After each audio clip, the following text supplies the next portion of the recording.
Esse aqui deve ser o seu. Deve E ser. esses 3 são os meus. Aí, esse combinado aqui é o seu. Muito obrigada. Que bonitinho, iFood. gente. Muito fofo. Achei muito fofo mesmo. E é shoyu que fala? É, shoyu. Ah, tá. Cada um fala de um jeito, né? Porque eu escutei você falando shoyu. Eu falo shoyu. E aí, onde estávamos, então, em você estudando aqueles anos todos, com um monte de gente falando para que não dá certo. Parece que o jogo virou, não é mesmo? Então, aí o que aconteceu? Quando eu passei para São Paulo, no concurso de São Paulo, eu passei concomitantemente em Minas Gerais. Então, é natural, né? Quando você já sabe... Só um segundo. Pedrinho, pede pra alguém lá embaixo trazer um potinho pra poder abrir o... Ah, é? Obrigada, meu amor. Desculpa. É, só porque interrupção. esse- Quando chega a comida, a gente tem que lidar com tudo aqui. Sim, continue. Então, e aí eu vi aquele sonho chegando perto, porque eu passei em São Paulo, aí passei em Minas Gerais, aí eu fui fazendo os 2 concursos de forma concomitante.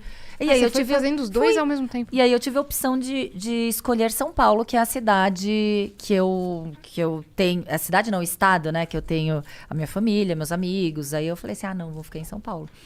Claro, o meu sonho principal era ser delegada da Polícia Federal. Só que nesse período de 5 anos não abriu o concurso para delegada da Polícia Federal. E quando você passa no concurso, você se sente realizada, né? Afinal, polícia é polícia. E aí, na academia de polícia, eu já estava concluindo a academia de polícia, abre o edital para a Polícia Federal, eu já não tinha nem mais pique de retomar Começar os tudo estudos. de novo. Não dava. Daí eu falei assim, eu vou ser delegada de polícia, vou fazer o melhor que eu posso como delegada de polícia aqui no estado de São Paulo. Mas essa sua determinação veio desde pequena, né? Porque você falou que quase se formou no balé clássico e também você é faixa preta em taekwondo. E contramestre de capoeira. Vocês estão vendo isso? Tá fácil pra vocês? Porque pra gente aqui não tá. Não tá.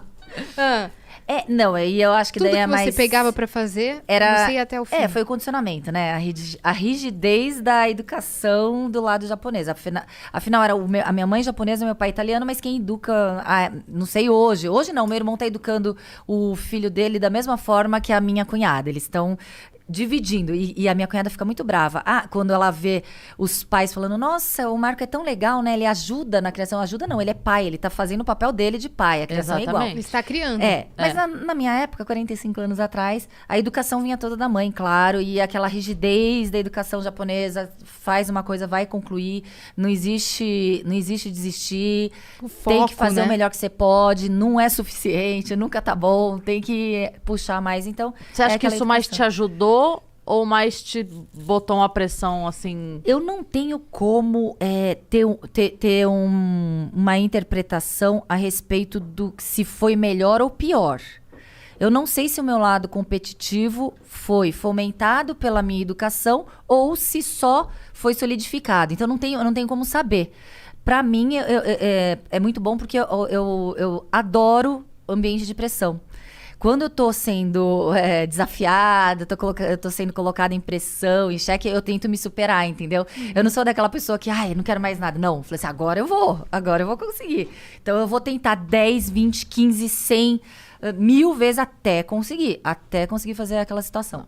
A gente tá vendo até nas Olimpíadas agora de Tóquio a determinação dos atletas japoneses, né? E eu vi Pra ela poder colocar o... E eu vi a Simone Biles lá mostrando o quão psicologicamente a pessoa pode atrapalhar tudo, né, em relação a isso. Ela foi muito corajosa, eu achei ela muito corajosa e ela deu uma lição de atletas de alta performance, por exemplo, que mais do que o corpo, eles são colocados psicologicamente muito no limite do limite do limite.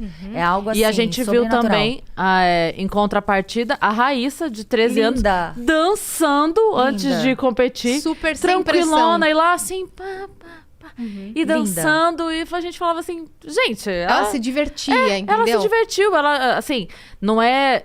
ela não tem noção do que... Não, ela tem noção, só que aquilo pra ela é... Não tem aquela pressão. Exato. O psicológico ali, maravilhoso, né? Quando a gente vê o psicológico, ela não tava com aquele peso nas costas. Eu sou a melhor, eu tenho que provar que sou a melhor. Não. Isso 13 vem anos. muito da família dela, acredito eu. Mas acho que de criança, né? As crianças da estão criação. Não, ela como criança também, ela tem aquela coisa de ser... Aquela situação de ser mais leve, né? Do que a gente... Sim. se autocobrar. A gente tem que aprender muito isso, Ninguém né? tava cobrando dela uma medalha, porque só dela já tá ali, Já foi já era já um é marco, lindo. entendeu? Exato. E eu a conheci quando ela era pequena e conheci a família dela. Conheceu? Aham, que a gente foi gravar o programa da Eliano Famosos da internet. Ai, eu vi no seu Instagram. Sim, sim. E foi muito legal. Mas uma coisa que eu reparei na família dela é que eles não pressionavam ela pra nada, pra fazer nada. Então, ela não tava nervosa, ela tinha o quê? Uns 8 anos. Ela não tava nervosa até chegar na hora da gravação. Quando foi pra começar a gravação, ela começou a ficar um pouco nervosa. Mas o pai dela falou, se você não quiser, o papai fala por você. Porque ele entrou com ela, né? Se você não quiser entrar andando de skate, você não precisa. Se você não quiser falar Nossa, com a isso tia faz toda a Eliana, diferença. você não precisa. E ela entrou andando de skate assim, Foi ó. deixando ela solta. Ficou soltíssima. Ele falou, se você errar, não tem problema. Então, desde aí eu já percebi. Que foi a forma como ela foi A forma criada. como ela foi criada. Mas eu achei a Simone bravíssima em priorizar a saúde mental dela acima dos jogos, sabe? Acima do desempenho dela enquanto atleta. Porque... Ela abriu um olhar para algo que as pessoas tendem a não querer olhar. Todo mundo vê o desempenho físico dos atletas e a gente não vê. Até a gente que tá assistindo, né? A gente não vê o quão psicologicamente a pessoa é colocada à exaustão. Muito mais do que fisicamente. Sim.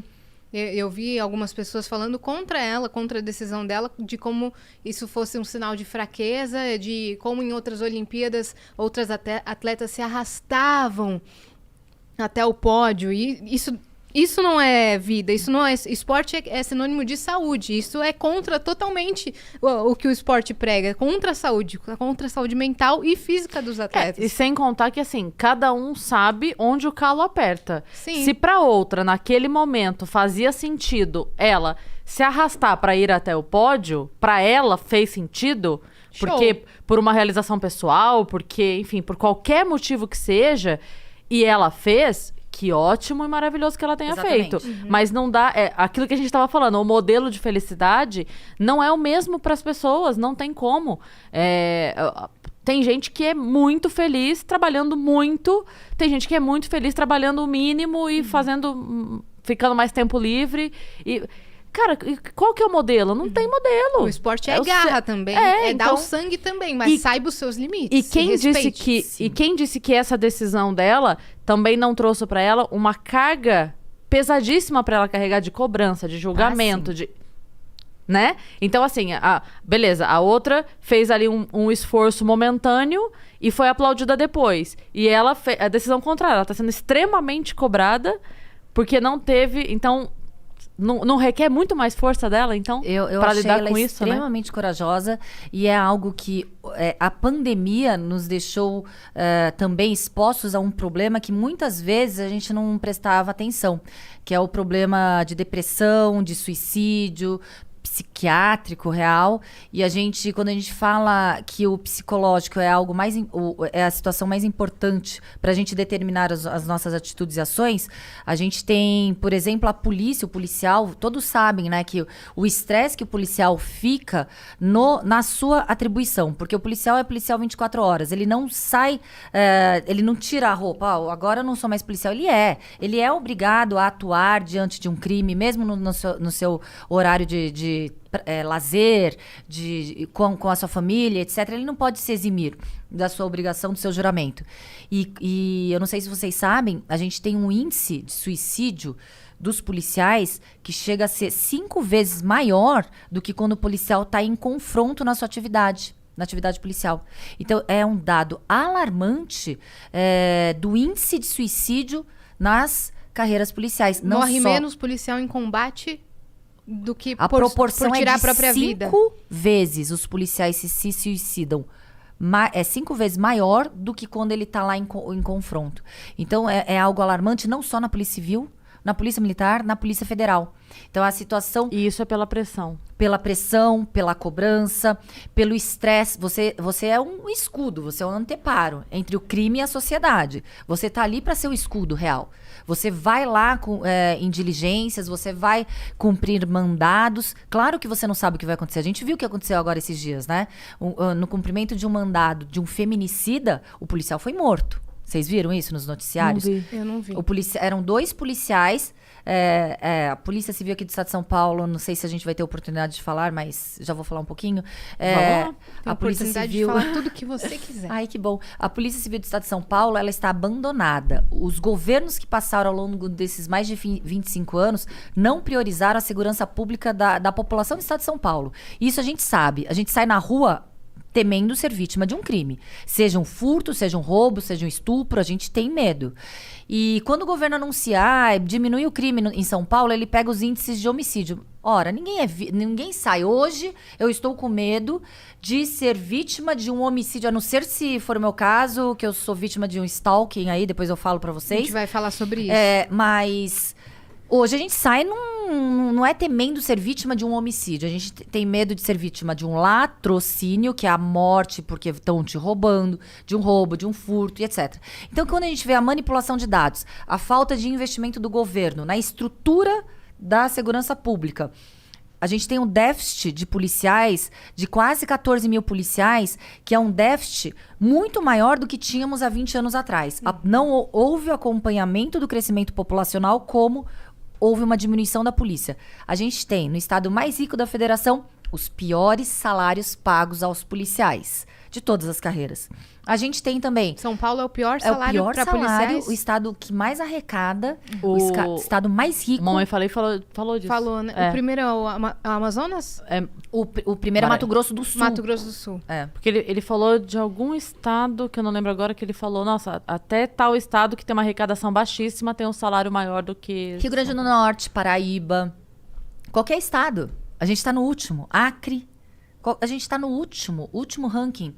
E quando a gente percebe que a Polícia Civil, que tem a atribuição de investigar, combater crimes, não tem estrutura, o que a gente percebe? Que os governos estão deixando de lado a população. Deixa a população à mercê do crime, não é? Sim. Quando um governo sério não estrutura aquela polícia, ele não é sério. Ele está querendo deixar com que a criminalidade ganhe conta da população e a população fique refém e à mercê. E é isso que a gente sente. A gente sente isso e, claro, o policial, ele trabalha com uma viatura, com um pneu careca, com um armamento que falha ou obsoleto. Ele não tem a forma, não tem as condições de trabalho adequadas e tem a cobrança, tem a necessidade de trabalhar no lugar de 4 ou 5 policiais. Tem toda aquela responsabilidade. Então, claro, tem uma hora que o policial, ele explode, ele não aguenta mais. Fora que ele chega em casa, depois de dar o sangue, não consegue pagar as contas no final do mês. Então, é uma situação realmente E aí vai fazer alarmante. bico de segurança. Exatamente. Isso é muito grave. Porque quando ele trabalha e ele faz dupla jornada, ele não dorme. Sim. Ele trabalha e vai fazer bico. Trabalha e vai fazer bico. Acorda, Não trabalha dorme. como polícia e de madrugada como segurança. Sim. Aí e pior, Então muitos piora a policia- qualidade de vida totalmente Não, da pessoa. completo. E muitos policiais são mortos justamente nessas horas que eles estão fazendo bico. Por quê? Porque eles não têm o aparato daqueles companheiros do lado, policiais, junto ali no combate, no confronto. Ele tá lá sozinho fazendo um bico. Então, são essas horas também que os policiais perdem suas vidas, infelizmente. Essa é a sua luta enquanto presidente do sindicato? Sim, como presidente do sindicato, uma das nossas principais pautas é que o governo, ele olhe para a segurança da população do estado. Quando a gente exige estrutura para poder trabalhar, é para que a população não fique 10 horas ali numa delegacia para fazer um boletim de ocorrência. Quando a gente fica lá 10 horas, quando a gente chega numa delegacia com barata passando no chão, com cheiro de urina e fezes numa delegacia, com delegacia que cai o teto na cabeça de qualquer cidadão. A gente chega numa delegacia, a gente é maltratado, não é? Já vê a estrutura da delegacia, não é uma estrutura acolhedora. Se a gente vai numa delegacia, não é para comemorar nada. É porque a gente já tá numa situação extremamente de estresse, ou fomos vítimas de alguma coisa, de alguma situação, que é uma situação já adversa. Aí a gente chega lá, fica 10 horas esperando para fazer um BO. Não tem policial para te atender. As instalações são insalubres. Então, o governo está pensando o quê com a população? O que o governo pensa ao tratar a população dessa forma? Então, é algo assim que não dá para compreender.